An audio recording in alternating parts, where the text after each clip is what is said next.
আমাদের সম্পদ। আচ্ছা, আমাদের সম্পদ বলতে আমরা কি বুঝি? আমাদের সম্পদ, আচ্ছা এই রাষ্ট্রটা, এটাও আমাদের সম্পদ। এই প্রতিষ্ঠানটা, এটাও আমাদের সম্পদ। অর্থাৎ এক রকমের আমাদের চারপাশে যা আছে এগুলো সবই তো আমাদেরই সম্পদ। ঠিক আছে। এখন হ্যাঁ বলতে পারে যে এই বাড়িটা আমার, ওইটা আমার, যাই হোক সমষ্টিগত ভাবে আমাদেরই তো। হম। আচ্ছা, দেখো আমাদের সম্পদের ভিতরে যেটা প্রধান যে বিষয়টা, সেটা হলো দেখো মাটি।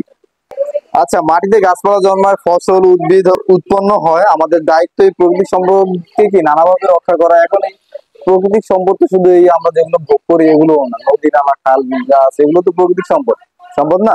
এখন এগুলো তো আমাদের রক্ষা করতে হবে। এখন রক্ষার কথা বলছে, যদি রক্ষা আমরা না করি, তাই যে দেখো খাল বিল নদী নালা সমুদ্র থেকে যেই আমরা প্রাকৃতিক সম্পদের ভিতরে তো মাছ আছে না, আমরা এগুলো ভোগ করি না?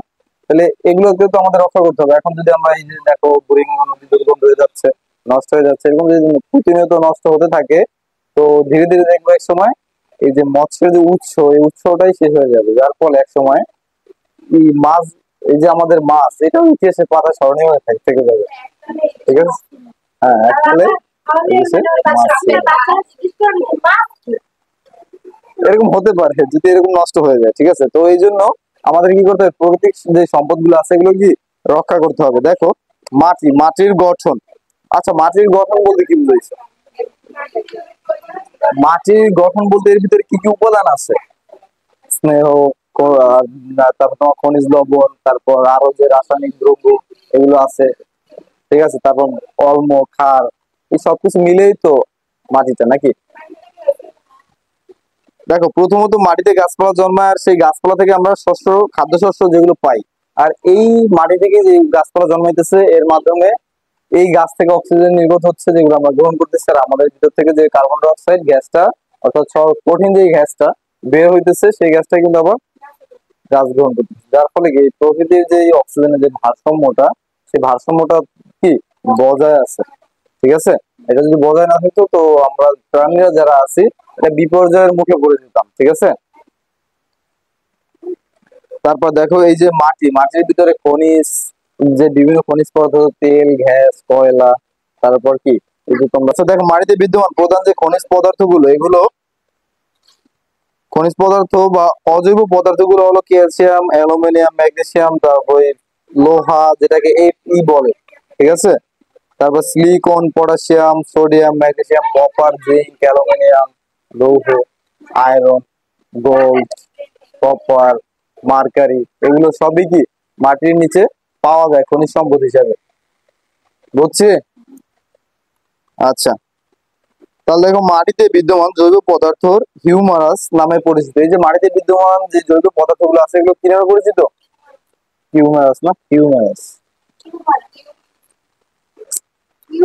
Humus, humus.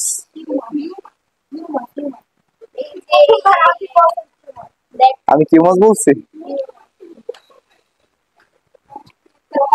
আচ্ছা, হিউমাস আসলে অ্যামিনো অ্যাসিড, প্রোটিন, চিনি, অ্যালকোহল, চর্বি, তেল, গিগলিন, ট্যানিন এবং অন্যান্য অ্যারোমেটিক যৌগ নিয়ে গঠিত।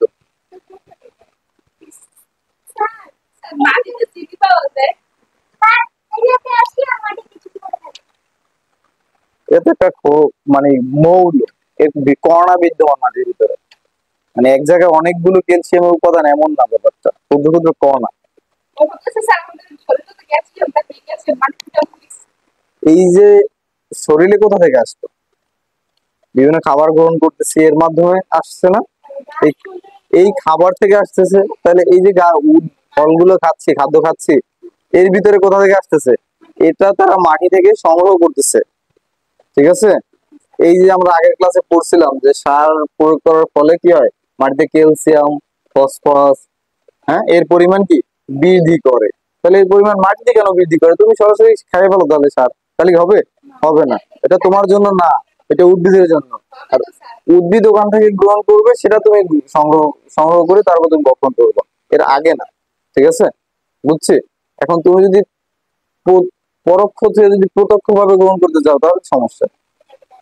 ক্লিয়ার?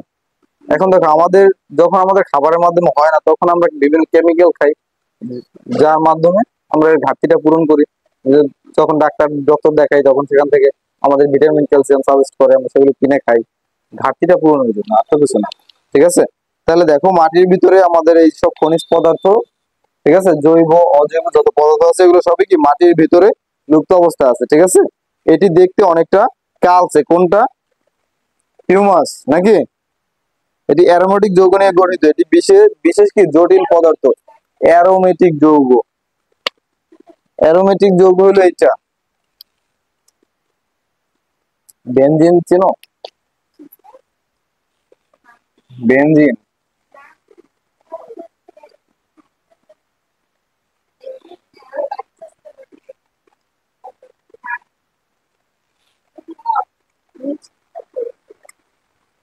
আর কিছু নাই, এই পর্যন্তই, এইটাই হলো বেনজিন।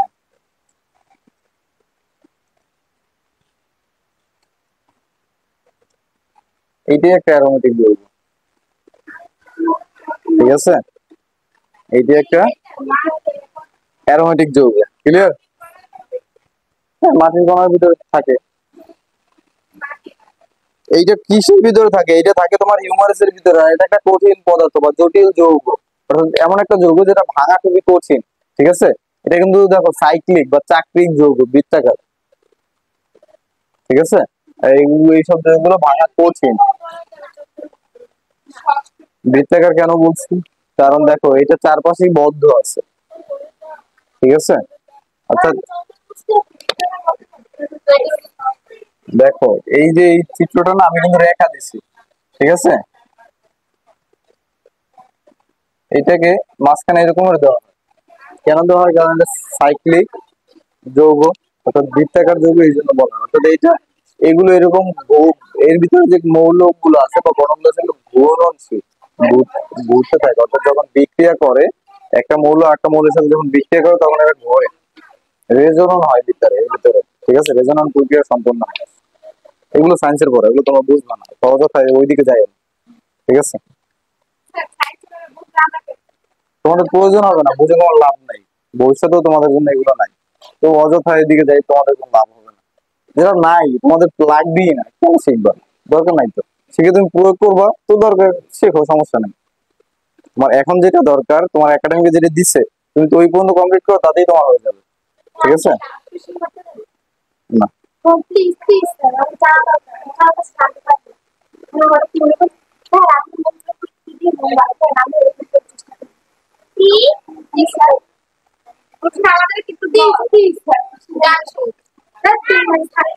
আসলে আমি নিজেই জানি না।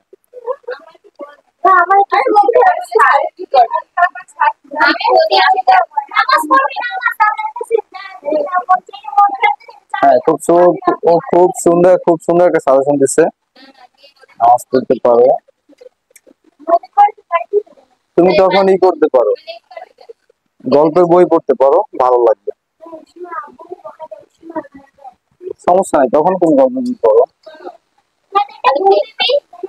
অবশ্য ওইটা সমাধান না, তোমাকে বকা অবশ্যই তোমার তোমার কোনো কারণ, দোষের কারণে দিচ্ছে। তো তখন তারা যে কাজটা করতে বলছে তুমি সেই কাজটা করো, অথবা তুমি পড়তে বসো, দেখবা তারা। আচ্ছা বাদ দাও, এই ব্যাপারটা বাদ দাও। ঠিক আছে, আসলে এর তেমন কোনো সমাধান নাই মন খারাপের। এই যে বলে না যে ভালো লাগে না, এর কোনো ঔষধ নাই। ঠিক আছে, আচ্ছা দেখো এই হিউমেরাস তৈরি হয় মৃত গাছপালা আর প্রাণীদের দেহ অবশিষ্ট থেকে। তাহলে যে হিউমেরাস একটা জটিল যৌগ, এটা কিসের মাধ্যমে তৈরি হয়? এই যে মৃত উদ্ভিদ আর যে প্রাণী, এর পচনের ফলে এই যৌগটা সৃষ্টি হয়। ঠিক আছে, বুঝছো? আচ্ছা দেখো এই যে মাটির ভিতরে কোন উপাদানটা ঠিক কতটুকু আছে, এইটা হইলো এখানে দেখো বায়বীয় পদার্থ আছে 25%, অজৈব বা খনিজ পদার্থ আছে 45%, পানি আছে 25%, আর জৈব পদার্থ আছে 5%। অর্থাৎ মাটির ভিতরেও বায়ু বিদ্যমান আছে, যার ভিতরে বায়ুটা ধরে রাখে। ঠিক আছে, মাটির ভিতরেও ফাঁকা আছে। দেখো তুমি একটা জায়গায় মাটি, তো তুমি সেখানে যদি আঘাত করো জোরে, তো দেখবা সেখানে একটা গর্তের মতো সৃষ্টি হয়েছে। তো কিভাবে ওই জায়গাটা কিভাবে সৃষ্টি হইলো? ফাঁকা ছিল বিধায় তুমি চাপ দিছো, ওইখানে মাটিটুকু নিচে চলে গেছে, ওই ফাঁকা জায়গাটা পূরণ করছে উপরে, সেই জায়গাটা প্রকাশ পাইছে, ভিতরে ফাঁকা জায়গা ছিল, এই জন্যই তো এটা হয়েছে, ভালো হইতো না। ঠিক আছে, এই যে মাটির ভিতরে পানি, পানিটা কিভাবে থাকে? যদি ফাঁকা জায়গা না থাকতো পানি কিভাবে থাকতো? সম্ভব? দেখো এই যে তোমাদের এখানে দিয়ে দিছে, এই যে একটা চিত্র দিছে, দেখো এই যে দেখো এই ফাঁকা, এখানে বায়ু থাকে, এই দেখো এইটা, এগুলো কি? এটা মাটির কণা, আর প্রত্যেকটা কণার ভিতরে যে ফাঁকা গুলো আছে এর ভিতরে পানিটা বিদ্যমান থাকে। ঠিক আছে, আমরা দেখতে পারি যে ফাঁকা নাই, কিন্তু আসলে ফাঁকা আছে। দেখো গাছের পাতা, এর ভিতরে কিন্তু সূক্ষ্ম সূক্ষ্ম ছিদ্র আছে, যেগুলো আমরা মাইক্রোস্কোপের মাধ্যমে দেখতে পারি। আমাদের হাতের তালু, এর ভিতরেও সূক্ষ্ম সূক্ষ্ম অসংখ্য ছিদ্র আছে, যেগুলো তুমি চাইলে অনুবীক্ষণিক যন্ত্রের সাহায্যে দেখতে পারো। রক্ত বের হওয়ার মতো ফাঁকা না, যেটা তুমি চোখেই দেখতে পারতেছো না, সেখান থেকে রক্তটা কিভাবে বের হবে? কিন্তু ফাঁকা অবশ্যই আছে। ঠিক আছে, কারণ যখন তুমি ময়লা লাগাই, হাতে ধুলো বালি লাগছে, তুমি হালকা ধোয়া দিছো, চলে গেছে, তারপর আবার হাতটা ভালো করে ধুইতেছো, তখন আবারও ময়লা বের হইতেছে, তাহলে এটা কোথা থেকে আসবে? আমার হাতটা এখন ক্লিয়ার দেখাইতেছে, বোঝা যাচ্ছে যে ময়লা আছে। আচ্ছা, বোঝা যাইতেছে, তুমি খালি চোখে দেখতে পারতেছো? সম্ভব না। কিন্তু বুঝাইতে চাইতেছি যে তোমরা তার মানে কি, এখানে যেহেতু ফাঁকা জায়গা আছে, তো ওখানেও ফাঁকা জায়গা আছে।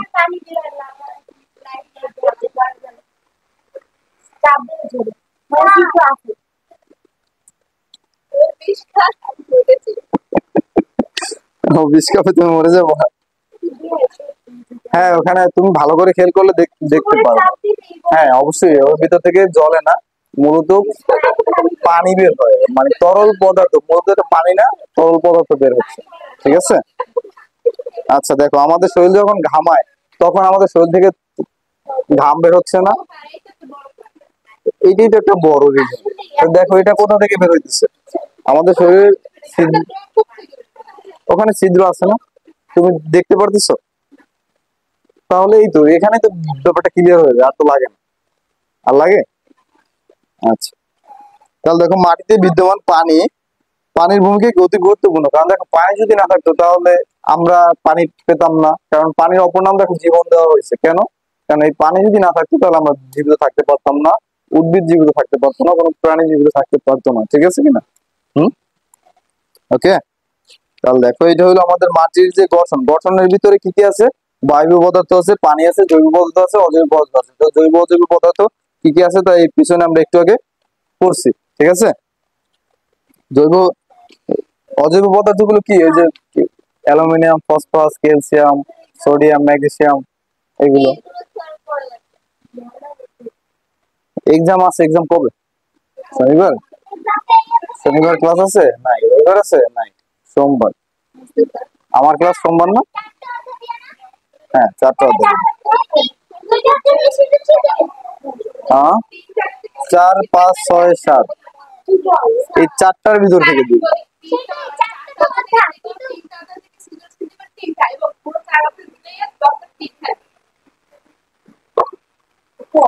হ্যাঁ দিব, ঠিক আছে, 3টা থেকেই সৃজনশীল করবো, কিন্তু কোন 3টা থেকে করি তার তো কোনো গ্যারান্টি নেই।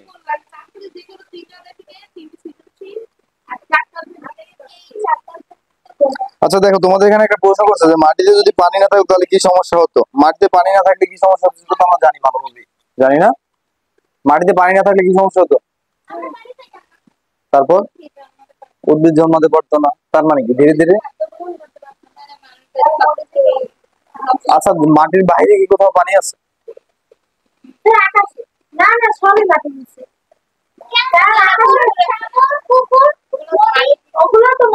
ওটা তো মাটির উপরেই বিদ্যমান। আচ্ছা, এর বাইরে এছাড়া কোনো পানি আছে? হুম, বালতিতে? ওটা তো মেঘ, সমুদ্র থেকে ওটা জলীয় বাষ্প, জলীয় বাষ্পটা জমা হয় মেঘ, মেঘের রূপ নেয়, সেখান থেকে আবার যখন ভারী হয়ে যায় তখন ওইটাই আবার গঠিত হয়। এর বাইরে আমাদের যে বায়ুটা, এই যে বায়ুটা, এই বায়ুর ভিতরেও পানি বিদ্যমান, জলীয় বাষ্প।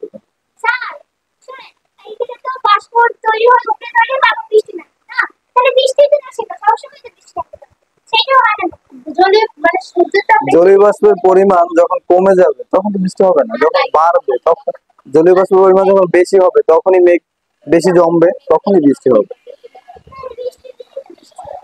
তা বৃষ্টির দিনই বৃষ্টি হয়, তো বৃষ্টির দিনই তো বৃষ্টি হবে।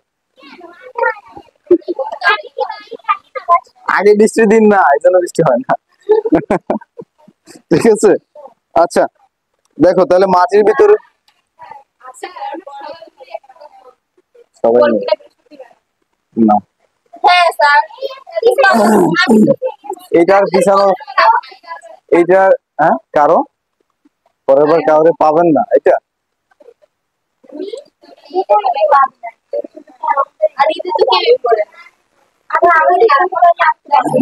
হুম? একটু ভালো হচ্ছে।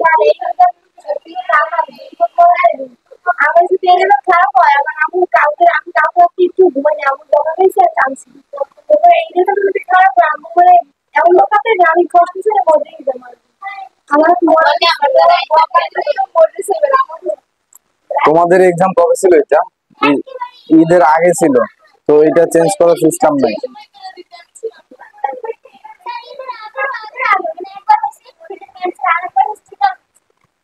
তো এত ক্যান্সেল তো সম্ভব না, সম্ভব?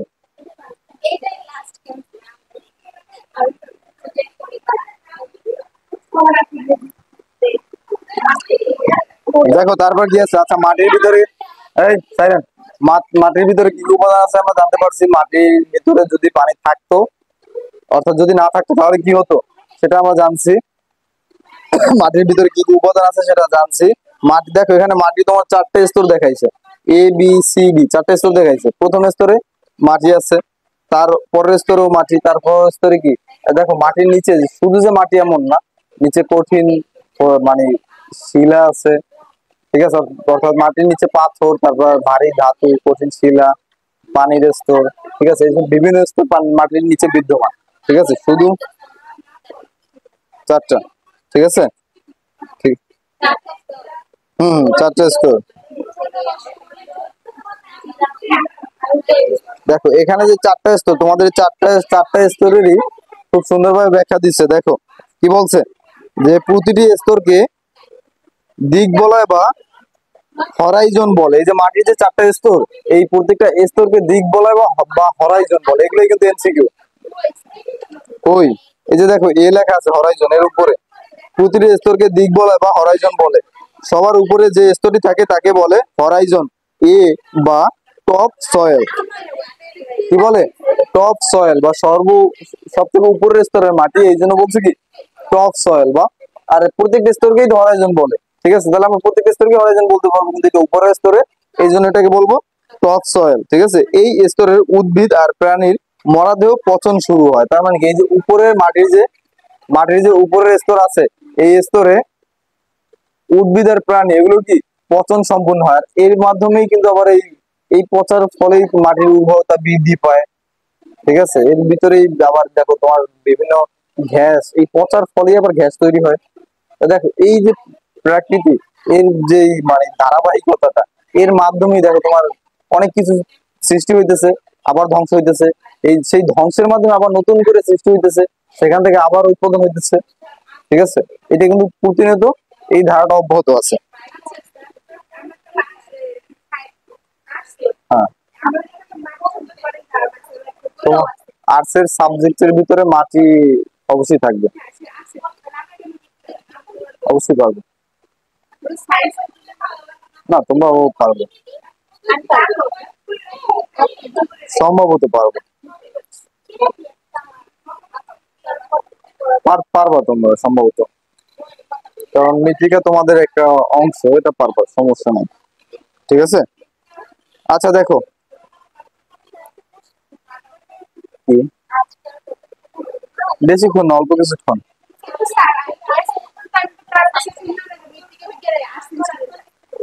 আচ্ছা নাও নিতে পারে, ঠিক আছে, আমি তো আর মৃত্তিকা অ্যাপ্লাই করি নাই, আর জানিও না। আসলে এই ব্যাপারটা তোমাদের বাংলা টিচার ক্লিয়ার করতে পারবে, কারণ সে আর্টস ব্যাকগ্রাউন্ডের, সে এই বিষয়টা ভালো দেখা দিতে পারবে। সায়েন্স ব্যাকগ্রাউন্ডের কোনো প্রশ্ন থাকলে ওই জিনিসগুলো আমরা দেখা দিতে পারবো। ঠিক আছে, বুঝছো? এখন সে অ্যাপ্লাইয়ের সময় তার এই সাবজেক্ট আসছিল কিনা, সুযোগ ছিল কিনা, সে বলতে পারবে। বুঝছো? কিন্তু আমরা আমাদের অ্যাপ্লাইয়ের সময় আমরা আমাদের জন্য সমস্ত সাবজেক্ট উন্মুক্ত। আমরা সবগুলোতে অ্যাপ্লাই করতে পারবো। কিন্তু যারা আর্টসে থাকবে তারা সব পাবে না, যারা কমার্সে থাকবে তারাও সব পাবে না। হ্যাঁ, কিন্তু আবার আমরা যারা সায়েন্সে যারা আছে তারা আমরা কমার্সের সাবজেক্ট পাবো না, এরকম আর কি। আবার যে পাবো না তা না, তোমাদের হিসাব বিজ্ঞান তারপর এগুলো যেগুলো আছে এগুলো আমরা চাইলে নিতে পারি, কোনো সমস্যা নেই। কিন্তু তোমরা সায়েন্সের ফিজিক্স কেমিস্ট্রি বায়োলজি চাইলে নিতে পারবে না। এক রকমের সায়েন্সের জন্য সব উন্মুক্ত, কিন্তু আর্টস কমার্সের জন্য কখনোই সব উন্মুক্ত না, ঠিক আছে? তো তোমরা যদি চাইলেও সবকিছু করতে পারবা না, তোমাদের ওই পথটা তোমরা বন্ধ করে দিচ্ছ, ঠিক আছে? দুষ্টামি করাটা কি জরুরি? তোমাদের একটা ক্লাসে আমি একটা স্টুডেন্ট রাগ হয়েছিলাম, সেটা তোমাদের দুষ্টামির জন্যই তো নাকি? এখন আমি যদি আবারও রাগ হই তো তোমাদের অবশ্যই ভালো লাগবে না, স্বাভাবিক কিনা কথাটা? ভালো লাগবে? ওকে আমি অনেকদিন বলছি যে তুমি দুষ্টামি করো না, আসলে এগুলো তো তোমরা এখন বড় হইতেছো, নিজেদেরকে শুধরানো উচিত, ঠিক আছে? আমি তোমাদের স্যার, আমি তোমাদেরকে গাইডলাইন দিতে পারবো, এর বেশি কিছুই করতে পারবো না, ঠিক আছে? তো আমি চাই তোমরা খুব সুন্দরভাবে পড়ালেখা করো, ভবিষ্যতে এই শিক্ষাটাকে ভালো কাজে লাগাও, ঠিক আছে? আর ক্লাসে যতক্ষণ থাকবা, যেই স্যারই থাকুক না কেন, তার কাছ থেকে পড়াটা আদায় করে নিতে চেষ্টা করবো, ঠিক আছে? কারণ এই একটা ঘন্টা তোমার জন্য খুবই মূল্যবান, ঠিক আছে? কারণ কোন স্যারই তোমাকে যেই পড়াটা পড়াচ্ছে ওইটা রিপিট করতে চাইবে না, যদি তোমরা না চাও। তোমরা চাইলেও অনেক সময় চাইবে না, ঠিক আছে? এই জন্য তোমাদের জিনিসগুলো তোমাদের আদায় করে নিতে হবে, প্রশ্ন করতে হবে স্যারকে। কিন্তু তোমরা যদি সেগুলো না করে যদি গল্প করো তাহলে আসলে এটা তোমাদের জন্য সুফল বয়ে আনবে না, ধ্বংস ছাড়া, ঠিক আছে? হ্যাঁ, বই নামাই সুন্দরভাবে দেখো। ওকে, তারপর দেখো এই স্তরে সাধারণত কি থাকে, খনিজ পদার্থ থাকে না, অর্থাৎ এই যে উপরের যে স্তরটা টপ সয়েল, কোন সয়েল? টপ সয়েল, উপরের স্তরটাকে। আর এই স্তরটাকে আমরা কি বলবো? হ্যাঁ, হরাইজন। ওকে, আচ্ছা। তো এই স্তরে কি খনিজ পদার্থ থাকে না, সেগুলো পানির সাথে প্রবাহিত হয়ে নিচের স্তরে চলে যায়, অর্থাৎ এই যে উদ্ভিদ আর প্রাণী পচতেছে, পচার ফলে এর ভিতরে কিছু কিছু খনিজ পদার্থ কি তৈরি হইতেছে, যেগুলো পানিটা কিন্তু নিচের স্তরে গিয়ে জমা হয়, উপরের স্তরে কখনোই থাকে না। এই নিচের স্তরে গিয়ে এগুলো জমা হয়, আর এর সাথে সাথে এই খনিজ পদার্থ গুলো কি নিচে গিয়ে যার যার স্তরে গিয়ে শেষে জমা হতে থাকে, ঠিক আছে? যার কারণে খনিজ পদার্থ কখনোই অল্প একটু মাটি খুঁড়লে, এই যে আমাদের পুকুর নদী খনন করে অল্প একটু খুঁড়লেই পাওয়া যায় না, ঠিক আছে? এই জন্য অনেক গভীর খনন করতে হয়, ঠিক আছে? আচ্ছা, তারপর দেখো সেগুলো পানির সাথে প্রবাহিত হয়ে কি নিচের স্তরে চলে যায়। প্রথম স্তরে মাটি সাধারণত কি বালুময় হয়, মাটির দ্বিতীয় স্তরটি সাব সয়েল বা হরাইজম বি বলা হয়। এটা কি বলে দ্বিতীয় স্তরকে? Sub soil. কি বলে? হরাইজন তো মূলত তোমার প্রত্যেক স্তরকে আমরা মাটির যে স্তরগুলো এই স্তরগুলোকে কি বলবো? হরাইজন বলবো। কিন্তু প্রথম স্তরকে টপ সয়েল, দ্বিতীয় স্তরকে কি বলবো? হ্যাঁ, সাব সয়েল। এই স্তরে সামান্য পরিমাণে হিউমাস থাকে। কি থাকে? এই যে দ্বিতীয় স্তরে সামান্য পরিমাণে কি থাকে? কি থাকে? হিউমাস থাকে।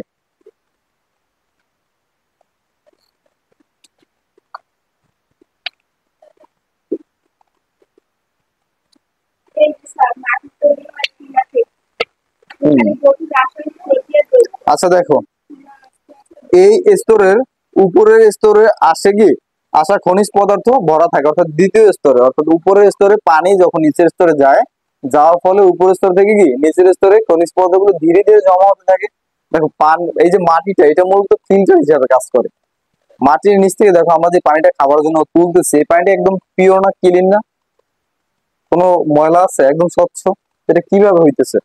এই যে বৃষ্টির ফলে যে এই পানিটা উপরে জমা হইতেছে, এই পানিটি আবার ধীরে ধীরে নিচে যাইতেছে, ঠিক আছে? ওই যে একটা পূর্বে একটা ক্লাস তোমাদেরকে বলা হয়েছিল যে শহর অঞ্চলে এই ইস্পাত দ্বারা তৈরি, যার ফলে মাটির উপর স্তরে ঢাকা থাকে, যার কারণে স্তরের পানি কি ধীরে ধীরে কমতেই থাকে, বাড়ে না, কারণ কি বৃষ্টির পানিটা নিচে যাইতে পারতেছে না, ঠিক আছে? এই জন্য তাহলে এই মাটিগুলোই কি নিচে গিয়ে ফিল্টার হয়ে পানিগুলো জমা হইতেছে। হ্যাঁ, অবশ্যই যাচ্ছে তো, কিন্তু যে স্তরে কম যাচ্ছে সেই স্তরে পানি তো ধীরে ধীরে কমতেছে, বেশি কমে যাবে না? মানে এই স্তরে কম পৌঁছাচ্ছে, অন্য স্তরে বেশি পৌঁছাচ্ছে, তাহলে ওই স্তরের তুলনায় ওই স্থানের তুলনায় স্থান তো সামান্য কম থাকবেই, এটা তো স্বাভাবিক। ওকে, তাহলে দেখো, তাহলে এই দ্বিতীয় স্তরে কি থাকে? সাবসয়েল যে স্তরটা, স্তরে কি খনিজ পদার্থ গুলো কি বাড়তে থাকে ধীরে ধীরে নাকি? আচ্ছা, তাহলে এই স্তরে খনিজ পদার্থ বেশি থাকবে দ্বিতীয় স্তরে। তাহলে মাটির তৃতীয় স্তরকে হরাইজন সি বলে।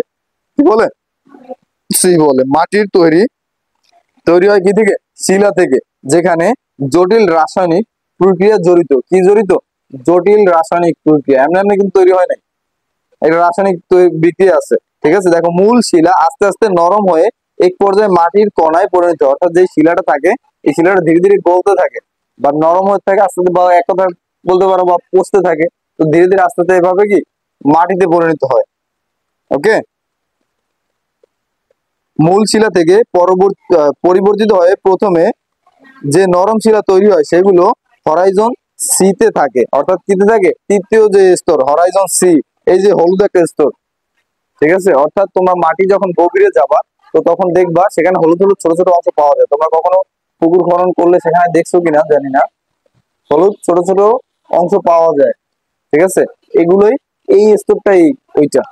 ঠিক আছে, হ্যাঁ এই তো এই পাঠটা শেষ করি। মূল শিলা আস্তে আস্তে কি নরম হয়ে মাটির কণায় পরিণত হয়। মূল শিলা থেকে পরিবর্তিত হয়ে প্রথমে যে নরম শিলা তৈরি হয় সেগুলো হরাইজন সি বলে। আর এই নরম শিলা মূল শিলা থেকে নরম, কিন্তু মাটির কণা থেকে অনেক গুণ শক্ত। মানে কি, মূল যে শিলা থাকে এই শিলার থেকে কি নরম, কিন্তু মাটির মতো নরম না, মাটি থেকে শক্ত। কিন্তু হ্যাঁ, তুমি এটাকে আঘাত করলে খুব সহজেই ভেঙে যাবে, ব্যাপারটা এরকমের।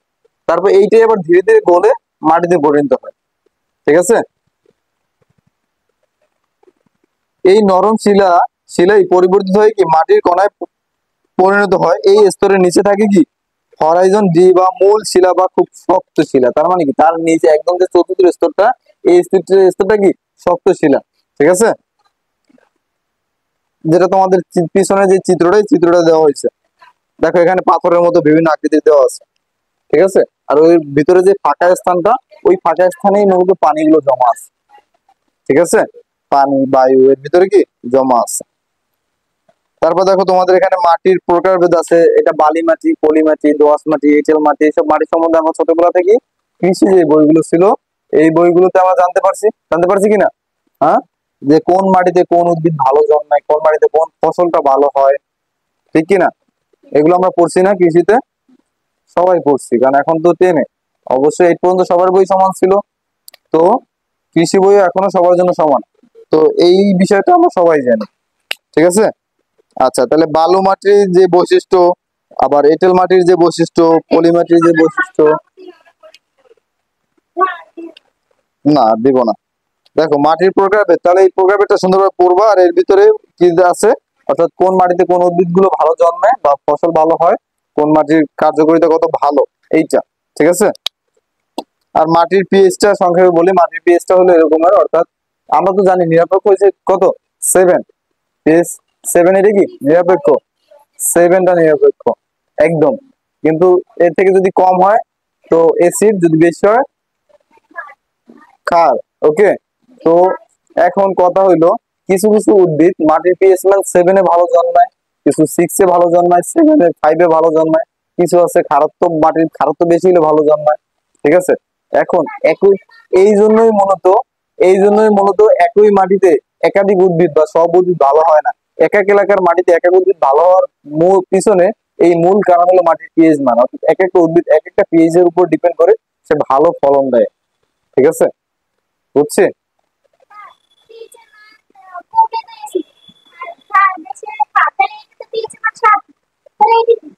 এটা নিরপেক্ষ না, এসিডও না, কারণ নিরপেক্ষ। উভয়, এখানে কি ও সমতা বিরাজ করতেছে, এদিকেও নাই ওদিকেও নাই। ঠিক আছে, ব্যাপারটা এরকম, আর সমতা বিরাজ করতেছে। হ্যাঁ বলো।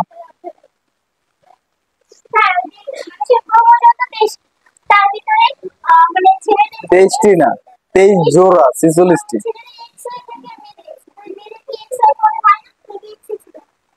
মেয়েদের সবসময় এক্স এক্সই থাকে আর ছেলেদের এক্স ওয়াই হয়, কিন্তু এখানে কথা আছে, যদি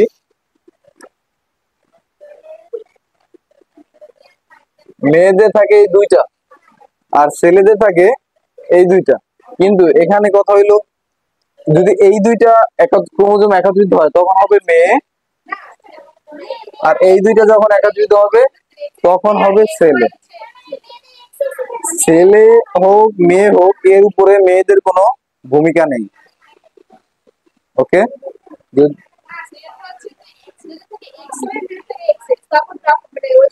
ছেলেদের থেকে এক্স ক্রোমোজোমটা যদি মেয়েদের দিকে যায় তো এইটা হবে তখন মেয়ে হবে, আর এক্স ওয়াই যদি মিলিত হয় তো এই ক্ষেত্রে ছেলে হবে। এই তো, না কখনোই হয় না। হ্যাঁ, শুধুমাত্র ছেলেদেরই। ওটা যদি হইতো ওটা যদি হইতো তাহলে সে মেয়ে থাকতো না, সে ছেলে হতো। সম্ভাবনা নাই ওই ওই ওই ওই হওয়ার ওই ওই হওয়ার সম্ভাবনা নাই, কারণ এখানে তো ওয়াই নাই।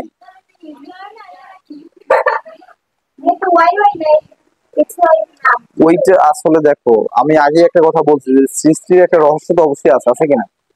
তো এটা এরকম একটা বিষয়, ওটা থার্ড জেন্ডার বা তৃতীয় লিঙ্গ আমরা যেটাকে বলি, ঠিক আছে? ওটার ব্যাখ্যা ওটার ব্যাখ্যা কিন্তু তোমাদের এখানে দেওয়া হয় নাই, ঠিক আছে?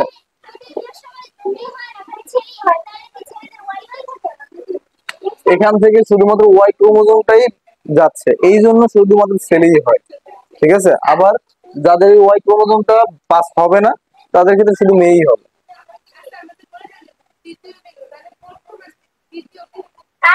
প্রথম আর দ্বিতীয় ছেলে আর মেয়ে। আর থার্ড জেন্ডার যেটাকে বলা হয় সেটাকে এক কথা তোমরা হিজড়া নামে চেনো। হ্যাঁ, সৃষ্টি থেকেই এরকমের। এটা পিতামাতা বহন করে, পিতামাতা বহন করে, ঠিক আছে? হ্যাঁ অবশ্যই তোমরা সব পিতামাতা হবে, ঠিক আছে? এটা প্রত্যেকটা মানুষ, প্রত্যেকটা প্রাণী, প্রত্যেকটা উদ্ভিদ এগুলো বহন করে। এই ক্রোমোজোম গুলো মানুষ, প্রাণী, উদ্ভিদ সবাই এগুলো বহন করে।